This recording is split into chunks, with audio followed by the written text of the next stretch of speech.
So आता आपण बघूया विरेचन. पहिला आपण बघूया निरुक्ती. आता निरुक्तीमध्ये आपण काय बघणार की विरेचन हा शब्द कसा फॉर्म झाला आहे. सो ह्यात बेसिक मूल धातू असतो रिच. आता रिचच्या आधी लागतो वी उपसर्ग आणि नंतर लागतं निच ल्यूट प्रत्यय. आता वी प्लस रिच प्लस निच ल्यूट हे फॉर्म करतं विरेचन. आणि या विरेचनचा अर्थ असतो की सगळ्या मार्गांमधून मल बाहेर पडणे. ठीक आहे. सो काय कसा फॉर्म होता आपला विरेचन शब्द. बेसिक आहे रिच धातू, त्याला लागतोय वी उपसर्ग, एंडला लागते निच आणि ल्यूट प्रत्यय आणि त्याने फॉर्म होतोय विरेचन. आणि विरेचन म्हणजे सगळ्या मार्गांमधून मल बाहेर निघणे. आता नेक्स्ट आपण बघूया विरेचनची व्याख्या. चरकाचार्याने काय श्लोक सांगितलाय. तत्र दोषहरणम अधोभागम विरेचन संज्ञकम. म्हणजे ज्या क्रियेने आपण दोषांना अधोमार्गाने बाहेर काढतोय, दोषहरणम दोषांना बाहेर काढतोय अधोमार्गाने, त्या क्रियेला आपण विरेचन म्हणतो. सो दोषांना अधोमार्गाने म्हणजेच गुध मार्गाने आपण बाहेर काढतोय, ह्या क्रियेला आपण म्हणतो विरेचन. तत्र दोषहरणम दोषांना बाहेर काढतोय कुठून. अधोभागाने म्हणजेच गुद मार्गाने आपण ज्या क्रियेने दोषांना बाहेर काढतोय त्या क्रियेला आपण म्हणतो विरेचन. सो तत्र दोषहरणम अधोभागम विरेचन संज्ञकम. मग पुढे सांगितलंय उभयम वा शरीरमल विरेचनात. म्हणजे शरीरातला जो मल आहे तो आपण वरून बाहेर काढतोय किंवा मग खालून बाहेर काढतोय, ह्या क्रियेला आपण म्हणतो विरेचन.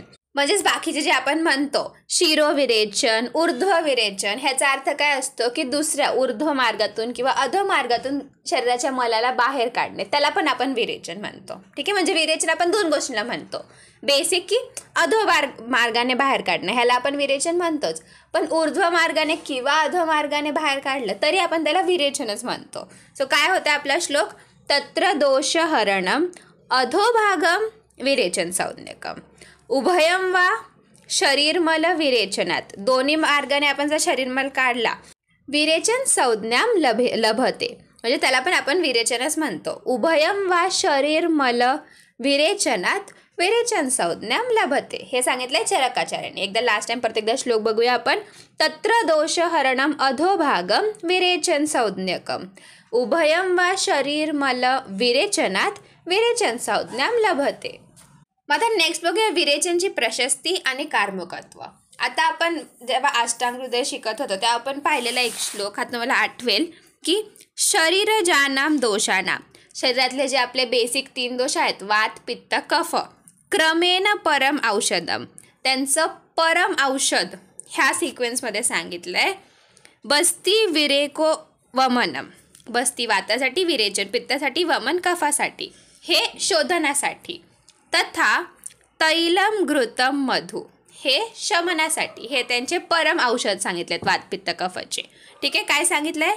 शरीरजानाम दोषाणाम, शरीरातले जे वात पित्त कफ दोष आहेत, क्रमेण परम औषधम, त्यांचं सिक्वेन्समध्ये हे परम औषध आहेत. शोधनसाठी काय सांगितलं आहे. बस्ती विरेको वमनम. तथा शमनसाठी सांगितलं आहे तैलम घृत मधु. ठीक आहे. सो जे आपले 3 दोष आहेत त्यासाठी एक एक परम औषध सांगितलं आहे. तसंच पित्त दोषासाठी बेस्ट औषध सांगितलं आहे विरेचन कर्म. जे काही पित्तज विकार आहेत त्यांच्यासाठी बेस्ट सांगितलं आहे विरेचन. सो ते अजून एक श्लोक आला आहे. विरेचन पित्त हरणाम श्रेष्ठम. ठीक आहे. विरेचन पित्त हरणाम श्रेष्ठ. सो पित्त दोषाचं शोधन करण्यासाठी एकदम श्रेष्ठ, एकदम परम औषध, एकदम प्रधानतम उपक्रम सांगितला आहे विरेचन. आता विरेचन काय करतं. जे काही आमाशयामध्ये पित्त साठलेलं आहे त्या पित्ताला बाहेर काढतं. म्हणजेच आपण विरेचन दिलं की ते सगळ्यात आधी जातं आमाशयामध्ये. तिथे जाऊन तिथल्या खराब पित्ताला ते अट्रॅक्ट करतं. जे विकृत पित्त आहे त्याला ते आकर्षित करतं आणि मग त्याला आमाशयामधून बाहेर काढून टाकतं.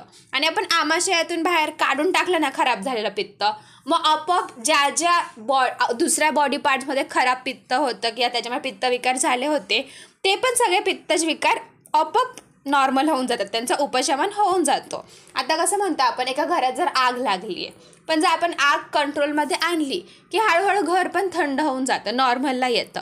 तसंच तुम्ही त्या आमाशयातल्या पित्तावर जर विजय प्राप्त केला मग हळूहळू बाकीचे जे पित्तरोग आहे ना ते पण आपोआप शांत होतील. सो आपण ह्यात काय करतोय, आमाशयातलं जे खराब पित्त आहे त्याला अट्रॅक्ट करून बाहेर काढून टाकतोय. त्याच्यामुळे बॉडीमध्ये जिथे जिथे पित्तरोग झालेत ते पण आपोआप नॉर्मल होऊन जात आहेत, कारण मेन जिथं रूट आहे आपण तिथूनच काढून टाकला, त्यामुळे बाकीच्या पित्तविकारांचा पण उपशमन होतो.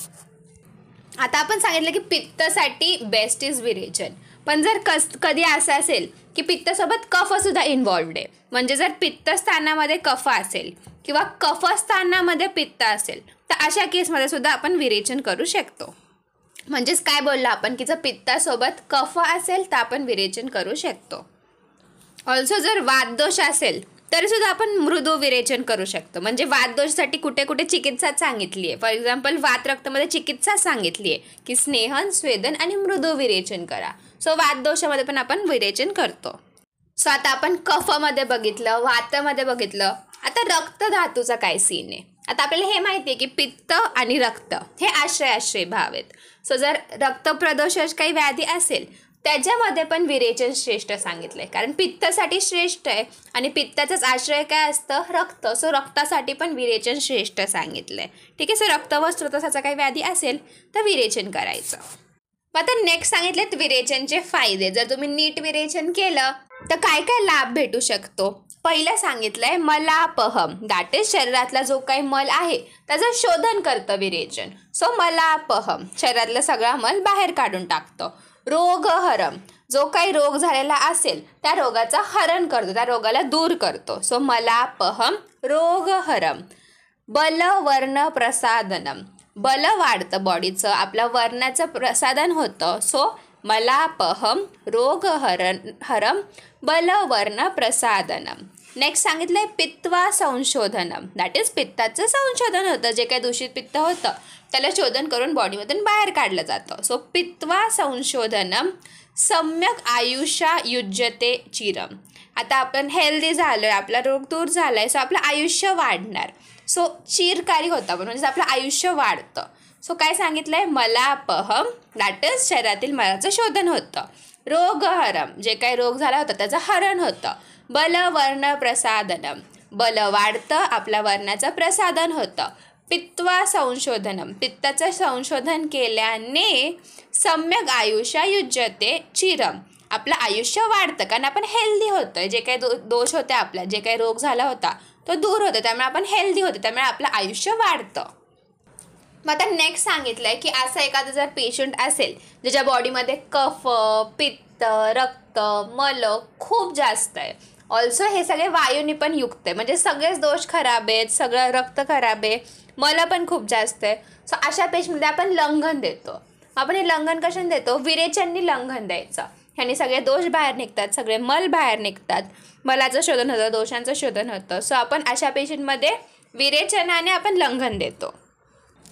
मग आता नेक्स्ट काय सांगितलं आहे, कसं होतं जर एखादा जलाशय असेल त्यातलं आपण सगळं जल काढून घेतलं तर त्या जलामध्ये जे काही राहत होतं, म्हणजे कमळ वगैरे वनस्पती राहत होते, मासे राहत होते, त्या सगळ्यांचा नाश होणार. सिमिलरली जर आपण शरीरातलं जे काही दूषित पित्त आहे, खराब झालेलं पित्त आहे, त्याचं शोधन करून त्याला जर बाहेर काढलं तर या पित्तामुळे होणारे जे काही रोग होते त्यांचा पण नाश होऊन जाईल. सो त्यामुळे विरेचन एवढं इम्पॉर्टंट आहे, एवढं भारी आहे. मग आता अजून काही फायदे सांगायचे झाले तर आपण बेसिक फायदे सांगू शकतो की इंद्रियांचं बल वाढतं, इंद्रिय शुद्ध होतात, इंद्रियांचं प्रसादन होतं, आपले धातू स्थिर होतात, धातूंची शुद्धी होती विरेचनमुळे, अग्नी प्रदीप्त होती, बुद्धी एकदम निर्मल होती, मग वार्धक्य लवकर येत नाही. ऑल्सो विरेचन हे शुक्र धातूवर पण काम करतं, त्यामुळे वंध्यत्वामध्ये पण आपण विरेचन देतो. सो विरेचनचे काय काय फायदे आपण बघितले. पहिलं तर पित्तदोषासाठी ते श्रेष्ठ आहे. पित्तासाठी तर आहेच, आपण वातसाठी पण देऊ शकतो, कफासाठी पण देऊ शकतो. नेक्स्ट रक्तधातूसाठी बेस्ट आहे. ऑल्सो ते बाकीच्या धातूंना पण स्थिरत्व प्राप्त करून देतो. ते शुक्र धातूवर पण काम करतं, ते शरीरातल्या मलाला बाहेर काढून टाकतं, इंद्रियांना प्रसन्न करतं, आपलं बल वाढवतं, आपल्या वर्णाचं प्रसादन करतं, आयुष्य वाढवून देतं, आपली बुद्धी निर्मल करतं, जो काही रोग आहे त्याचं हरण करतं. हे आहेत विरेचनचे फायदे. आता नेक्स्ट आपण बघूया विरेचन द्रव्यांचे गुणकर्म. आता जे विरेचन द्रव्य असतात ते कोणत्या गुणांनी युक्त असतात, त्यांच्यात कोणते बेसिक गुण असतात, 5 गुण असतात. तत्र उष्ण, तीक्ष्ण, सूक्ष्म, व्यवायी, विकासिनी औषधानी. सो 5 गुण काय सांगितले, जे आपले विरेचन द्रव्य असतात ते कसे असतात, उष्ण असतात, तीक्ष्ण असतात, सूक्ष्म असतात, व्यवायी असतात आणि विकासी असतात. कारण त्यांना शरीरात पोचायचे प्रत्येक कणाकणापर्यंत. सो त्यामुळे ह्या 5 गुणांनी ते युक्त असतात. कोणते 5 गुण सांगितले? तत्र उष्ण, तीक्ष्ण, सूक्ष्म, व्यवायी, विकासिनी, औषधानी. ठीक आहे, हे बेसिक गुण असतात आपल्या विरेचन द्रव्यांमध्ये. आता हे बघा, आपण विरेचन द्रव्याचं सेवन केलं, त्या औषधाचं आपण सेवन केलं, मग ते जातात आमाशयामधून. मग आमाशयामधून ते शोषले जातात, ते ॲब्झॉर्ब होतात आमाशयामधून, स्टमक वॉलमधून. आणि मग ते ॲब्झॉर्ब होतात तर मग ते जातात हृदयापर्यंत, हार्टपर्यंत जातात. मग तिथून ते सगळ्या स्थूल आणि सूक्ष्म स्रोतसांमध्ये जातात. ठीक आहे, स्रोतसांपर्यंत गेले, मग स्रोतसात जाऊन तिथले जे काही दोष संघात झालेले आहेत त्या दोष संघातल्या दूर करतात, तिथल्या दोष संघातला ब्रेक करतात आणि सगळ्या दोषांना द्रवता प्राप्त करून देतात. हे दोषांना द्रव बनवतात आणि ते दोष द्रव झाले म्हटलं ते फ्लो होणार आणि ते द्रवीभूत होऊन येणार तुमच्या आमाशयामध्ये. आणि हे जे द्रव्य असतं आपले विरेचनचे, ते पृथ्वी आणि जल महाभूत प्रधान असतात, म्हणजेच हेवी असतात. त्याच्यामुळे ते एकदा आमाशयात आले सगळ्या दोषांना घेऊन, मग आमाशयातून ते जे दोष आहेत ते खालून गुदमार्गातून बाहेर निघतात. सो कळलं हे कसे काम करतात. काय सांगितलं आपण? पहिलं तर ह्यांच्यात कोणते गुण असतात? उष्ण, तीक्ष्ण, सूक्ष्म, व्यवायी, विकासिनी, औषधानी. आता ह्यांचं आपण सेवन केलं ह्या औषधांचं, मग ही द्रव्य जातात आमाशयामध्ये, तिथून ह्यांचं शोषण होतं. मग ते शोषण होऊन मग ते जातात हृदयामध्ये, हृदयात जातात. मग तिथे हृदयातून काय होतं? हृदयातून सगळे ब्लड वेसल्स निघतात आणि सगळ्या बॉडी पार्ट्सला सप्लाय होतो. सो तसंच अशाच वेळी ते सगळ्या सूक्ष्म आणि स्थूल स्रोतसांपर्यंत पोचतं औषध. मग त्या स्रोतसांमध्ये जाऊन तिथे जे काही दोष संघात फॉर्म झालं आहे त्याला ब्रेक करतं, त्या दोषांना लिक्विफाय करतं, दोषांना द्रवता प्राप्त करून देतं. मग हे जे द्रवीभूत झालेले दोष आहेत ते येतात तुमच्या परत आमाशयामध्ये. मग आमाशयामध्ये आल्यावर आता हे जे आपले विरेचन द्रव्य होते ना, ते विरेचन द्रव्य असतात पृथ्वी आणि जल महाभूत प्रधान, त्यामुळे ते हेवी असतात. सो ते आमाशयामध्ये आल्यावर आमाशयातील जे काही दोष आहेत त्यांना खालून गुदमार्गामधून बाहेर काढून टाकतात. सो हे झालं आपलं गुणकर्म विरेचन द्रव्याचं. आता हे जे आपण 5 गुण सांगितलेले ते हेल्प कसे करतात ते बघूया. पहिला गुण होता उष्ण गुण. आता हे द्रव्य उष्ण असल्यामुळे ना ते दोषांचा पाक करतात, दोषांना द्रवीभूत करतात आणि त्यामुळे त्यांना कोष्ठाकडे आणायला प्रेरित करतात, म्हणजे त्यांचं कोष्ठागमन करून देतात. सो उष्ण गुणामुळे काय होतं? हे द्रव्य जे आहेत ते त्या दोषांचा पाक करतात, त्यांना द्रवता प्राप्त करून देतात आणि द्रव झाल्यामुळे मग ते कोष्ठाकडे येतात. मग आता सेकंड होतं तीक्ष्ण गुण. तीक्ष्ण गुण असल्यामुळे ना हे द्रव्य त्या दोषांचा जो काही दोष संघात झाला आहे त्याला दूर करतात, म्हणजेच ते दोषांचं पाचन करतात, दोषांचं छेदन करतात आणि ह्याच्यामुळे दोष स्त्रवण होतात आणि ते फ्लो होऊन येतात आमाशयामध्ये. सो तीक्ष्ण गुणामुळे जो काही दोष संघात आहे तो दूर होतो. मग नेक्स्ट गुण सांगितलेला आपण सूक्ष्म गुण. सूक्ष्म गुण असल्यामुळे हे द्रव्य छोट्या छोट्या स्रोतसांमध्ये जाऊ शकतात. मग नेक्स्ट आपण सांगितलेलं की व्यवायी आहेत, त्यामुळे हे अख्ख्या शरीरामध्ये स्वतःच पसरतात. अग्नीकडून आपलं पाचन होईल, मग आपण स्प्रेड होणार, हे सगळं हे लोक एक्सपेक्ट नाही करत, हे कोणासाठी थांबत नाहीत. त्यांच्याकडे व्यवायी गुण आहे, सो त्यामुळे हे स्वतःच अख्ख्या बॉडीमध्ये स्प्रेड होतात.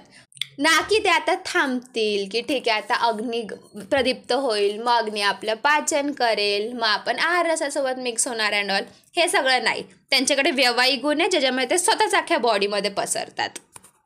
मग लास्ट गुण आपण सांगितलेला विकासी. आणि विकासी गुण असल्यामुळे ते काय करतं? जे काही चिकटलेले दोष आहेत त्यांना सेपरेट करतं, म्हणजे असं फोडून टाकतं त्यांना. सो जे चिकटलेले दोष आहेत त्यांना सेपरेट करतं, म्हणजे जे श्लिष्ट दोष आहेत त्यांना पृथक करतं. मग लास्ट आपण सांगितलं ते पृथ्वी आणि जल महाभूत प्रधान असतात आणि हे दोन्ही महाभूत त्यात असल्यामुळे ते ग्रॅव्हिटी हेवी होतात आणि त्याच्यामुळे ते दोषांना अधोभागाने बाहेर काढू शकतात.